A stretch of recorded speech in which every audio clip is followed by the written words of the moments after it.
एक व्यक्ति था,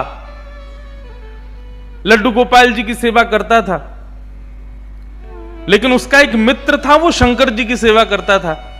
और शंकर जी की सेवा करने वाला जो मित्र था वो बड़ा धनवान हो गया, और लड्डू गोपाल जी की जो सेवा करता था वो अब भी साधारण सा ही था।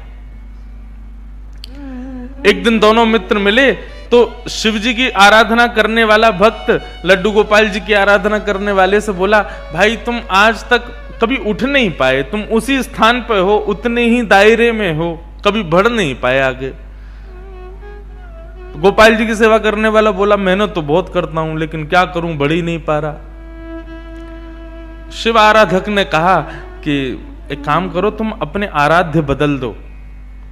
ये तुम गोपाल जी की आराधना करते हो ना, इनकी जगह तुम शिव जी की आराधना शुरू कर दो, देखना कैसे जीवन में बदलाव आएगा। व्यक्ति के अंदर सबसे बड़ी कमी क्या है? ठाकुर जी के प्रति अविश्वास, अपने कर्तव्यों के प्रति अविश्वास, और सबसे बड़ी बात कहूं, अपने प्रति अविश्वास। सेल्फ कॉन्फिडेंस लेवल बिल्कुल शून्य है हम लोगों का, खुद पर ही भरोसा नहीं है हमें। हम जो कर रहे हैं, हमारी जो क्रिया है वो उचित है कि नहीं, हमें दूसरे से राय लेने की जरूरत पड़ती है।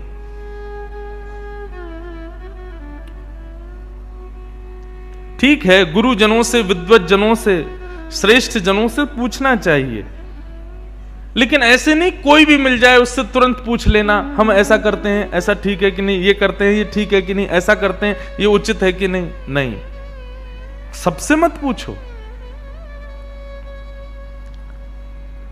अब उस व्यक्ति ने यही किया कि गोपाल जी को ले जाकर के तो अलमारी में रख दिया, दूसरे दिन एक शंकर जी ले आया, और शंकर जी का बढ़िया रुद्राभिषेक करके, त्रिपुंड लगा करके, बढ़िया ज्योत नैवेद्य आदि सब अर्पित करके, अगरबत्ती जला करके ओम नमः शिवाय का जाप करने लगा। और अब तक गोपाल जी की सेवा करता था, वो गोपाल जी अंदर बैठा दिए एक अलमारी में, उनकी सेवा बंद। ओम नमः शिवाय का जाप करने लगा। जैसे ही इसका जाप पूर्ण हुआ, मालाओं को नेत्रों से लगा करके इसने शंकर जी को प्रणाम किया, तभी देखता है कि अगरबत्ती का जो धुआं था ना, वो उसी अलमारी की तरफ जा रहा था जहां गोपाल जी बैठे थे। तो इसके मन में भावना आई कि आज तक इनकी आराधना करता रहा तो मुझे कभी कुछ दिया नहीं, आज तक भी मैं सामान्य हूं, और अब मैं शंकर जी की आराधना कर रहा हूं, उनको नैवेद्य धूप दीप दिखा रहा हूं, तो अगरबत्ती की सुगंधी भी उनको नहीं लेने दे रहे, खुद ले रहे हैं अंदर अलमारी में बैठ के। रुको, इनको अभी बताता हूं। उठ करके गया, अलमारी खोल करके जैसे ही गोपाल जी को पकड़ने लगा, इतने में ही गोपाल जी सच में प्रकट हो गए, और उस प्रकट होकर के उसका हाथ पकड़ लिया। जैसे ही गोपाल जी प्रकट हुए, उस भक्त ने कहा, बोले भगवान आप प्रकट हो गए? बोले हाँ प्रकट हो गए। बोले तो फिर ये तो मैं सबको बता दूंगा कि भाई शिव जी की आराधना से गोपाल जी प्रकट होते हैं। गोपाल जी बोले नहीं भैया, हम शिव जी की आराधना से प्रकट हुए, ऐसी बात नहीं है। तुम शिवाराधना करो, सूर्य आराधना करो, चंद्र आराधना करो, किसी की भी आराधना करो, उससे हमको कोई दिक्कत नहीं है, लेकिन आज हम प्रकट किस लिए हुए ये ध्यान से सुनना। आज तक तुमने केवल हमको अष्ट धातु की एक मूर्ति समझा था, तुम्हारे मन में कभी यह भावना नहीं आती थी कि इनकी आंखें भी हैं, इनकी नाक भी है, इनकी जीभ भी है, इनके कान भी हैं, इनकी त्वचा भी है, इनके हाथ पैर भी हैं। परंतु आज जब वो अगरबत्ती का धुआं सहज ही मेरी तरफ आ गया, तो तुम्हारे मन में यह भावना आई कि अगरबत्ती की सुगंधी मैं ले रहा हूं, मतलब मैं जड़ नहीं हूं, मैं चैतन्य हूं। वास्तव में शिव आराधना ने मुझे प्रकट नहीं किया, तुम्हारे हृदय में जो चैतन्यता का भाव मेरे प्रति आया है उसने मुझे प्रकट किया है। ये चैतन्य हम मानते हैं? नहीं मानते। आपके यहां तो सर्दी पड़ती नहीं है, लेकिन मैं शॉक्ड था। कलकत्ता में कल जब उतरा तो मैं जैकेट पहन के आया था, क्योंकि दिल्ली का टेम्परेचर था 7 और कलकत्ता का था मेरे ख्याल से 21 या 22। तो रात में जब उतरा तो वहां पर मैंने पुलिस कर्मियों को देखा, वो मुफलर पहन के घूम रहे थे। उनको देख करके मुझे लगा कि मैंने कहा भैया ये यहां पर मुफलर पहनने तो दिल्ली में इनका क्या हाल होगा।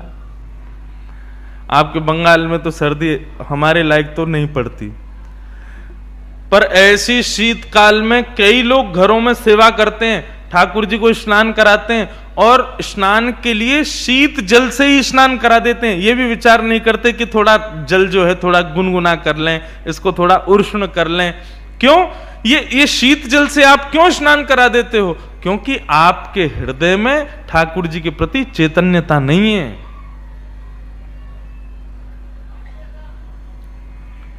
ये चैतन्यता का भाव हो। मैं ये बात इसलिए कह रहा हूं कि ठाकुर जी का स्वीकारीकरण तभी होगा जब ये तीन चीजें होंगी, सत्य, चैतन्य और आनंद। सबसे पहले सत्य को स्वीकार करो, उसके बाद ठाकुर जी चैतन्य हैं यह स्वीकार करो, उनके प्रति चैतन्यता का भाव रखो। और तीसरा आनंद। आनंद किसे कहते हैं?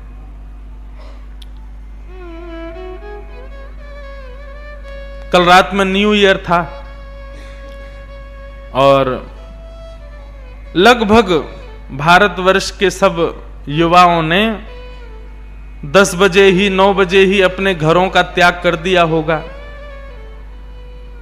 और 10, साढ़े 10, 11 बजे से नाचना शुरू किया होगा और ज्यादा से ज्यादा 12:30 बजे 1 बजे वे सब पस्त हो गए होंगे, हार गए होंगे, थक गए होंगे और थके हारे आकर के घर पर आके सो गए होंगे। और उनसे सुबह किसी ने पूछा रात्रि में कैसा रहा? हाँ अच्छा लगा, ठीक था, सुख मिला। परंतु आप सब लोग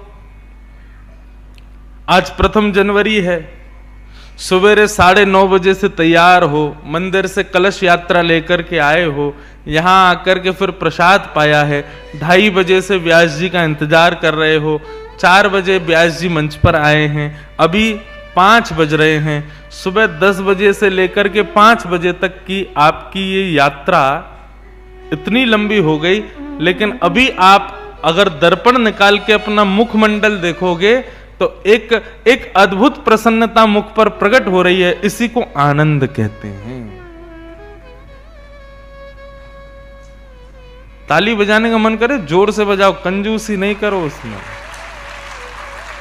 और एक बात कहूं, ताली तभी बजाना जब समझ में आवे, जबरदस्ती भी बजाने की जरूरत नहीं है। हाँ? अभी पहला दिन है, थोड़ी पहचान हो जाए मेरी और आपकी, हम लोगों की। पहले अभी तो इंट्रोडक्शन चल रहा है। कल परसों में जब सबके चेहरे मुझे पता चल जाएंगे, आपको भी मैं पता चल जाऊंगा, फिर आएगा महाराज नंद घर आनंद भयो जय कन्हैया लाल की। फिर खूब सुंदर जो है नंदोत्सव मनाएंगे, गोवर्धन उत्सव मनाएंगे, रुक्मणी विवाह मनाएंगे और फिर हम चले जाएंगे। सुख में और आनंद में अंतर कितना है, मैं बहुत अच्छे से अपनी कथा में इस बात को रखा करता हूं। बहुत ध्यान से सुनिएगा बंधुओं, आप खुद प्रैक्टिकल करके देखिए सुख कहां मिलता है और आनंद कहां मिलता है। दोनों में अंतर है। संसार से संबंध रखने वाली कोई भी वस्तु हो, कोई भी A to Z कुछ भी, उस वस्तु का अति भोग, अति सेवन आपको केवल और केवल सुख देगा। परंतु भगवत संबंधी, ठाकुर जी से संबंधी कोई भी वस्तु हो, उसका अति सेवन, अति भोग आपको आनंद देगा। यह अंतर है सुख में और आनंद में। सांसारिक कोई भी वस्तु हो, मुझे बंगाल का सबसे प्रिय लगता है संदेश, सौंदेश, रसगुल्ला। और वो रसगुल्ला भी वो वाला जो मटके में मिलता है और थोड़ा सा खजूर गुड़ के रस वाला, बड़ा आनंद आता है। गलत बोल गया, आनंद नहीं सुख मिलता है। अब मुझे बहुत प्रिय है, कल मैं जहां प्रसाद पा रहा था रात्रि में कलकत्ता में, उनको भी पता चला तो उन्होंने रसगुल्ला मंगाए, संदेश मंगाया, सब मंगाया। आपको पसंद है, 1 रख दिया संदेश, 2 रख दिए, 3 रख दिए, 4 रख दिए, खाता गया। लेकिन मानव का स्वभाव है, संसार की कोई भी वस्तु हो, जितना उसका सेवन करोगे ना, धीरे धीरे हर पल आपके उस सेवन से आपके अंदर की इच्छा नष्ट होने लग जाएगी उसको पाने के लिए। जब हम स्कूल में पढ़ते थे, फिजिक्स में एक डेंसिटी बताई जाती थी, वस्तु का अति भोग करने से हमारी इच्छा जो है नष्ट होने लग जाती है। संदेश भले ही मुझे कितना भी प्रिय हो, लेकिन 3-4 संदेश खाने के बाद में 5वां संदेश खाना तो बहुत दूर की बात, देखने की भी इच्छा नहीं करेगी मेरी, भले ही वो कितने भी अच्छे से क्यों ना बनाया हो। यह है सांसारिक सुख कि उसका लिमिट अगर क्रॉस हो गई तो वो वस्तु आपको फिर सुख नहीं दे पाएगी, वो आपको फिर प्रसन्न नहीं कर पाएगी। लेकिन ठाकुर जी से संबंधी, चाहे वो कथा हो, चाहे वो दर्शन हो, चाहे वो तीर्थ यात्रा हो, जितनी बार करोगे, जितना ज्यादा सुनोगे, जितना गहराई में जाओगे, जितना अति सेवन करोगे, उतनी और लालसा बढ़ती चली जाएगी। इसी को आनंद कहते हैं। आज तो पहला दिन है कथा का, 3 दिन बाद यह स्थिति होगी, मैं गारंटी से कह रहा हूं कि 3 बजे कथा प्रारंभ होगी, 7 बजे जब कथा विराम होगी तो आप लोग कह उठेंगे कि महाराज जी आप थोड़ी बहुत देर और सुनाया करो, 7 बजे तक भी मन नहीं भरता, थोड़ा मन करता और थोड़ा सुने। इसी को आनंद कहते हैं, जहां पर हम समय की पाबंदी से बच जाते हैं, शरीर की स्थिति से निकल जाते हैं, भोजन पानी ये सब हमारा बिल्कुल शांत हो जाता है, शरीर की सारी इच्छाएं नष्ट जैसी हो जाती हैं। इसको आनंद कहते हैं।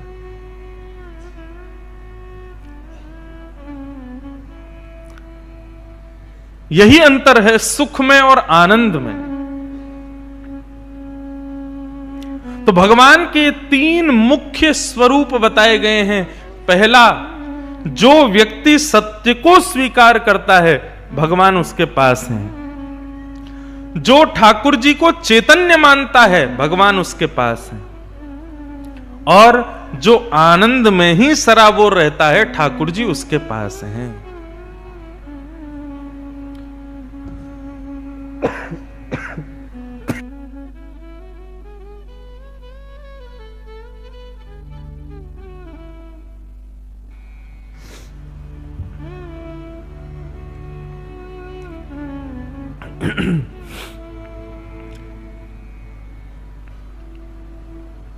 सच्चिदानंद रूपाय, भगवान के ये 3 रूप हैं। ऐसे ही भगवान के 3 कर्म हैं। ठाकुर जी करते क्या हैं? तो कहते हैं विश्वोत्पत्त्यादि हेतवे, विश्व का पालन करना, विश्व की उत्पत्ति करना, पालन करना और संहार करना, ये भगवान के 3 कर्म हैं। और ठाकुर जी के 3 गुण हैं। हर व्यक्ति के गुण होते हैं, किसी के गुण में क्रोध होता है, किसी के गुण में दया होती है, किसी के गुण में कृपा होती है, किसी के गुण में चतुराई होती है। ठाकुर जी का गुण क्या है? बहुत सुंदर गुण, तापत्रय विनाशाय। ठाकुर जी का गुण है कि एक बार उनको प्रणाम करने वाले व्यक्ति के ठाकुर जी 3 प्रकार के तापों को नष्ट करते हैं। आदि दैविक, आदि भौतिक, आध्यात्मिक। ताप किसे कहते हैं? ताप कहते हैं दुखों को। अब एक बात मेरी थोड़ी ध्यान से सुनिएगा बंधुओं, भगवत सन्निधि लेने से, भगवान के सन्मुख जाने से, भगवान की बहुत सेवा करने से और सत्यचंडी यज्ञ कराने से, रुद्राभिषेक कराने से, हनुमान जी पर चोला सुंदरकांड आदि कराने से जीवन में दुख खत्म हो जाते हैं? ऐसा नहीं होता। बिल्कुल स्पष्ट बोल रहे हैं हम। दुख आपके प्रारब्ध से आपको प्राप्त है, आपके कर्मों से आपको प्राप्त है। देवता का वंदन करना, देवता को पूजना, देवता की किसी आराधना से उस दुख को नष्ट की इच्छा नहीं होगा। आप कहेंगे तो फिर क्या होता है? भगवत आराधन करने से, भगवत सन्मुख जाने से, भगवत सन्निधि प्राप्त करने से दुख तो जीवन में आएगा, परंतु भगवत सन्निधि के कारण उस दुख से लड़ने की क्षमता आपको प्राप्त होगी। और इसका सबसे बड़ा प्रमाण पता है क्या है? गीता, महाभारत। अर्जुन के साथ थे भगवान, उसके सारथी थे भगवान। चाहते तो भगवान एक भ्रगुटी टेढ़ी कर लेते, थोड़ा बस क्रोध भर के देख लेते तो कौरव वैसे ही मर जाते, लेकिन नहीं। भगवान ने बार बार अर्जुन को समझाया और कहा तुम युद्ध करो, युद्ध करो, युद्ध करो। और सारा युद्ध 18 दिन तक करवाया अर्जुन के द्वारा। भगवान चाहते तो युद्ध को 2 मिनट में समाप्त कर देते, लेकिन नहीं, कर्म करवाया। इससे यह बात पता चलती है कि भाई ठाकुर जी की सन्निधि लेने से हमारे संकट जीवन के नष्ट नहीं होंगे। संकट तो जीवन में आएंगे, बस जैसे अर्जुन को दिशा मिलती गई, क्या करना है, कैसे करना है, कहां करना है, वैसी दिशा हमको मिलेगी ठाकुर जी के पास जाके। एक प्रकार से समझ लो, आज की भाषा में समझाऊं तो गूगल मैप होता है सबके फोन में। आप उसमें सीधा सीधा डाल देते हो कि मुझे यहां से कलकत्ता जाना है। उसमें डालने से आपको वो मार्ग प्रशस्त करेगा। ऐसा नहीं कि गाड़ी उड़ के सीधा कलकत्ता ही पहुंचेगी। गाड़ी चलानी पड़ेगी, पेट्रोल भरना पड़ेगा, ब्रेकर आएगा तो ब्रेक लगाना पड़ेगा, ट्रक सामने होगा तो संभालना पड़ेगा। मार्ग वो आपको बता देगा कि ऐसे ऐसे ऐसे यहां से घूम के जाना है, इस रोड पर ट्रैफिक ज्यादा मिलेगा तो यहां से ऐसे घूम जाना, यहां ट्रैफिक मिलेगा तो ऐसे घूम जाना, तुम अपने स्थान पर इतने बज के इतने मिनट पर पहुंच जाओगे। ठीक ऐसे ही ठाकुर जी की सन्निधि है। ठाकुर जी की सन्निधि प्राप्त करने से, समक्षता प्राप्त करने से, उनके सन्मुख जाने से ठाकुर जी केवल मार्ग प्रशस्त करेंगे, चलना तुमको खुद पड़ेगा। कर्तव्य क्रियाशील आपको ही करना पड़ेगा, ठाकुर जी नहीं करेंगे उसको। लोग मेरे से आके पूछते हैं, हम इतना भजन करते हैं, हम इतने सुंदरकांड के पाठ करते हैं, गंगा जी का जलपान करते हैं, गोपाल जी की इतनी सेवा करते हैं, सब कुछ करते हैं, फिर भी हमारे जीवन में दुख क्यों है? यदि ठाकुर जी की सेवा करने से सुख मिलता तो सबसे सुखी मीराबाई होती। कभी उठा के पढ़िए चरित्र मीराबाई का। ना परिवार ने साथ दिया, ना समाज ने साथ दिया, ना किसी ने, और फिर भी मीराबाई अपने ठाकुर जी को लिए।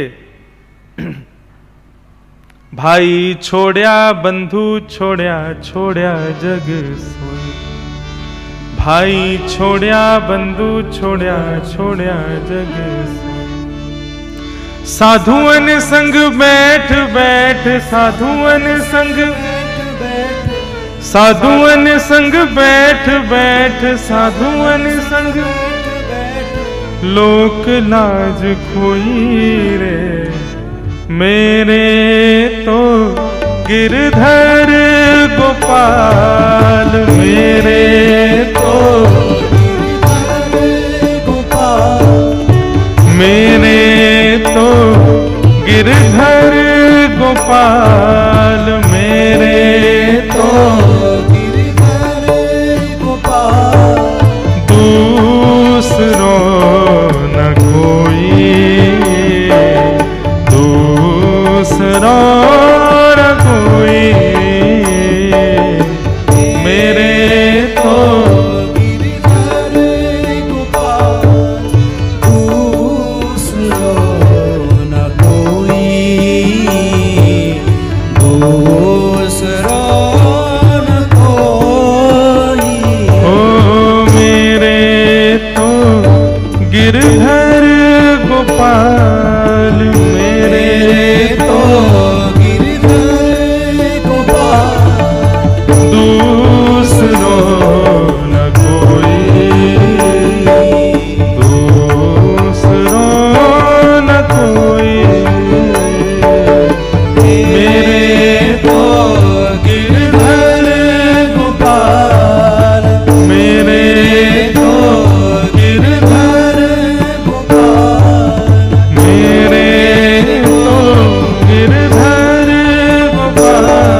भाई छोड़या बंधु छोड़या, छोड़या जग सोए। साधुअन संग बैठ बैठ लोक लाज खोई। कुछ भी नहीं था मीराबाई के पास, केवल विश्वास अपने गोपाल के प्रति, अपने गिरधर के प्रति। कितने संकट मीराबाई के जीवन में आए। संकट दूर होते हैं ठाकुर जी की सन्निधि में जाने से, ऐसा नहीं है। संकट तो आएंगे, पर उन संकटों से लड़ने का, उन संकटों से जूझने का बल जरूर ठाकुर जी प्रदान करते हैं। ये बात है।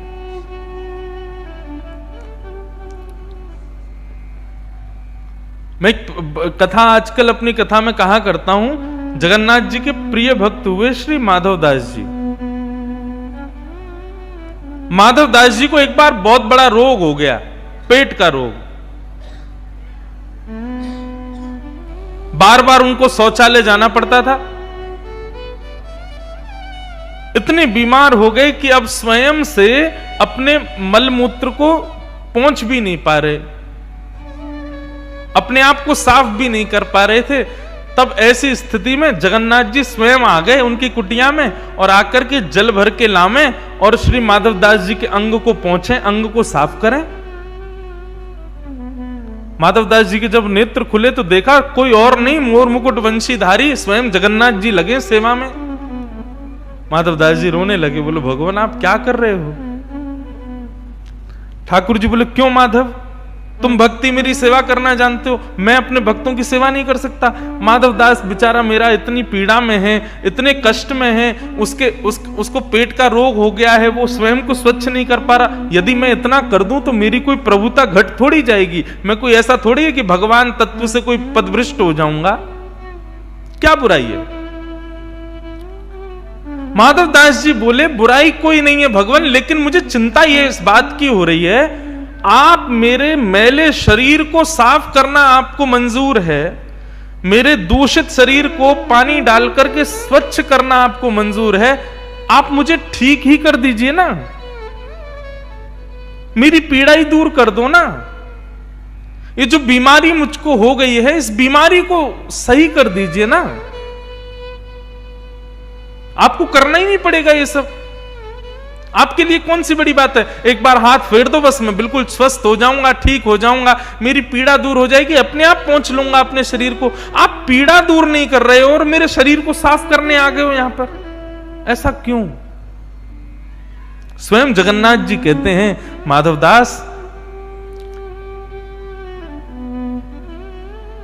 हम लोग इस संसार में जब मानव को भेजते हैं ना, तो मानव अपने कर्म को यहां भोगने आता है पृथ्वी पर, और उसके जीवन में जितनी भी विपत्तियां आती हैं, आपत्तियां आती हैं, कष्ट आते हैं, ये सब उसके प्रारब्ध हैं, उसके कर्म हैं। यदि मैं कृपा करके, मैं थोड़ी दया करके अगर व्यक्ति के कर्मों से मिलने वाले दुखों को नष्ट कर दूंगा ना, तो कर्म तो बचा रह जाएगा, उसने भोगा ही नहीं, उसको भोगने के लिए फिर से आना पड़ेगा। आज माधव तुम एक पेट के रोग के कारण तुमको मलमूत्र आदि तुम्हारा निकल रहा है, आज तुम स्वयं इसको साफ नहीं कर पा रहे, तुम चाहते हो कि मैं तुमको ठीक कर दूं। यदि मैंने तुमको ठीक कर दिया तो तुम्हारा बचा हुआ जो कर्म है उसको भोगने के लिए तुमको फिर से आना पड़ेगा। इसलिए जब मैं किसी से बहुत प्रेम करता हूं और बहुत जल्दी अपनी प्राप्ति कराने की इच्छा रखता हूं ना, तो उसके सारे संचित कर्मों को एक संग भोगवा देता हूं। जितना हो सके जल्दी जल्दी भोग ले, जल्दी जल्दी छुटकारा पा इस संसार से, निकल तू यहां से जल्दी। इसलिए भक्तों को, वैष्णवों को आप देखोगे उनके आंखों में आंसू रखे ही रहते हैं। क्यों? कोई ना कोई संकट, कोई ना कोई ताप, कोई ना कोई दुख उनके जीवन में बना ही रहता है। हमारे वृंदावन में आकर के देखो कितने कितने कैसे बड़े बड़े भजनानंदी 2-2 लाख नाम जप रोज करते हैं, 2 लाख नाम जप। लेकिन किसी को सिरदर्द की बड़ी बीमारी रहती है, किसी को बुखार चढ़ा रहता है, किसी को कुछ पचता नहीं है, किसी को कुछ, किसी को कुछ। हमारे वृंदावन के वैष्णव संतों को देखो कितना शुद्ध पाते हैं वे लोग। देसी गाय का ही दूध पिएंगे, देसी गाय के घी से निर्मित सामग्री खाएंगे, लेकिन फिर भी सबको कोई ना कोई रोग लगा होगा। इससे ये बात समझ में आती है कि ठाकुर जी जल्दी छुटकारा देने के लिए उनके सारे प्रारब्धों को एक संग भुगवा रहे हैं। और यहां आप लोग देखो, दुनिया भर का उल्टा सीधा खाने वाले लोग कुछ भी खा जाते हैं, कुछ भी पी जाते हैं, लेकिन उनको कोई रोग ही नहीं हो रहा। वो बड़े प्रसन्न हैं, बड़े आनंद में घूम रहे हैं। इसका मतलब क्या है? ठाकुर जी ने उनको भोग भोगने के लिए बनाया है। ठाकुर जी की उन पर कृपा दृष्टि नहीं है, इसलिए उनके जीवन, आपके स्वयं के बंगाल में जिनका जन्म हुआ है, ऐसे स्वामी श्री विवेकानंद कहते हैं, यदि जीवन में एक दिन भी बिना कठिनाइयों के आपका निकलता है ना, तो आपको चिंता होनी चाहिए कि मैं कुछ गलत कर रहा हूं। आज मेरे जीवन में कोई विपत्ति क्यों नहीं आई? आज मेरे जीवन में कोई विपरीत स्थिति क्यों नहीं आई? आज मुझे चिंता क्यों नहीं हुई? स्वामी विवेकानंद कहते हैं, यदि प्रत्येक दिन आपका चिंता में व्यतीत होता है, विपत्तियों में आपत्तियां कोई ना कोई आई जाती है हर दिन, तो समझना, खुश हो जाना, थोड़ा अपनी पीठ थपथपाना, ठाकुर जी की तुम पर दया दृष्टि है, जल्दी जल्दी तुम्हारे प्रारब्धों को नष्ट करवा रहे हैं तुमसे। मुझसे लोग आके कहते हैं, महाराज जी, कई बार लोग मिलने आते हैं, महाराज जी हम बहुत दुखी हैं, बहुत कष्ट है, भोजन के लिए भी धन नहीं होता, बिजली का बिल भरने के लिए भी धन नहीं होता। ऐसे लोगों को देखकर के दोनों प्रकार की भावना मन में आती है, कष्ट भी होता है और ये भी लगता है कि भाई तेरी अब जल्दी जल्दी निवृत्त होने वाला है तू, इसीलिए इतना संकट जीवन में है। इसलिए आज इस बात को गांठ बांध लीजिए कि भगवत सानिध्य से कष्ट दूर नहीं होता, कष्ट से लड़ने का, कष्ट से जूझने का बल मिलता है। नाम जप करने से, हनुमान चालीसा करने से, कथा सुनने से, शंकर जी पर जल चढ़ाने से, देवी पूजा करने से, आदि आदि इन सब कर्तव्यों से आपके कर्म पूरे नहीं होंगे, क्रियाएं पूरी नहीं होंगी, आपके जीवन के कष्ट दूर नहीं होंगे, बस आपको बल मिलेगा, आपको विवेक मिलेगा।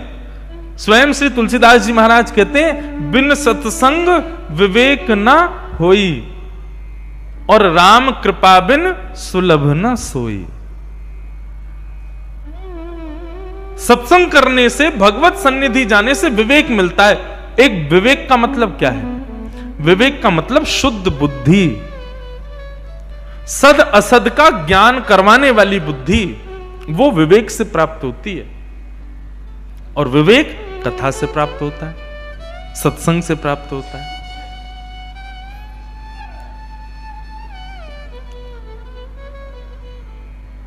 भगवान के सन्मुख जाओ, भगवत सानिध्य में जाओ, तो यही कामना करो, हे नाथ मुझे अर्जुन की तरह बल देना। अर्जुन ने कह दिया था, सेनयोर भयोर मध्य रथम स्थापय मेच्युत, हे अच्युत मेरे रथ को ले जाकर के उभय सेना के बीच में खड़ा कर दीजिए, मैं देखना चाहता हूं मेरा युद्ध किससे होने वाला है। और भरी सभा के बीच में, भरी सेना के बीच में जब अर्जुन का युद्ध रथ खड़ा किया भगवान ने जाके, तो अर्जुन ने जब सामने नजर घुमाई और जब अपनों को पाया, रख दिए धनुष बाण नीचे, मैं युद्ध नहीं कर पाऊंगा, मेरे बस का नहीं है युद्ध करना, मैं इनको नहीं मारूंगा, ये मेरे अपने हैं। तब भगवान खड़े हुए, कमर पर हाथ रखी, बोले कायरों की सी बात करता है, युद्ध के बीच मैदान में आकर के कह रहा है कि मैं युद्ध नहीं करूंगा। और तब भगवान ने उसको गीता का ज्ञान दिया। भगवान ने अर्जुन के बदले युद्ध नहीं लड़ा या फिर युद्ध को समाप्त नहीं किया, उसको ज्ञान दिया, उसको सुबुद्धि प्रदान की, उसको विवेक प्रदान किया। 10 अध्याय बाद भगवान पूछते हैं, अर्जुन अब तेरा मोह कैसा है? तब अर्जुन कहता मेरा मोह चला गया। भगवान बोले नहीं, अभी और सुन। 8 अध्याय और सुनाए। तब पूछा अर्जुन अब तेरा मोह कैसा है? तब अर्जुन कहता है नष्ट मोह स्मृतिर्लब्धा, अब मेरा मोह नष्ट हो गया। भगवान कहते हैं अब धनुष बाण उठा और युद्ध कर। जीतेगा हारेगा इसकी चिंता मत कर, अपना कर्तव्य कर, अपना कर्म कर। वाह, उठाया धनुष बाण और लड़ने लगा कौन्तेय, जीत गया 18 दिन में। ऐसा ही हम सब अर्जुन हैं, हम सब भयभीत होते हैं अपने जीवन रूपी महाभारत से युद्ध करने के लिए। कभी कभी ऐसे दुर्योधन दुशासन हमारे सामने आके खड़े हो जाते हैं। ये दुर्योधन दुशासन कौन है? हमारी जीवन की विपत्तियां, संकट, यही दुर्योधन दुशासन है। ऐसे ऐसे दुर्योधन दुशासन जीवन में आ जाते हैं, घबरा जाते हैं हम। धनुष्बाण, हमारे धनुष्बाण क्या है? हमारी क्रियाएं, हमारे कर्तव्य सब कांपने लगते हैं। अब क्या करें हम? बैक ऑफ नहीं करना है, युद्ध को वहीं छोड़ करके नहीं जाना है। युद्ध च, लड़ो, कर्तव्यनिष्ठ हो जाओ। जैसे ही लगे कि अब थोड़े मन में अब उथल पुथल चल रही है, जीवन जीने में अब लग रहा है कि कोई सार नहीं है, या अब स्थिति ऐसी है कि अब कुछ करने को समझ नहीं आ रहा है, उसी समय आजकल सबके पास में ये फोन है, तुरंत किसी सज्जन की कथा सुनो। और महाराज 10-15 मिनट कथा सुनना, आधा घंटा कथा सुनना, कथा सुनने के बाद में कथा बंद करके अपने कर्म को, कर्तव्य को करने में लग जाना, आप सफल हो जाओगे, आपकी वो क्रिया सफल हो जाएगी।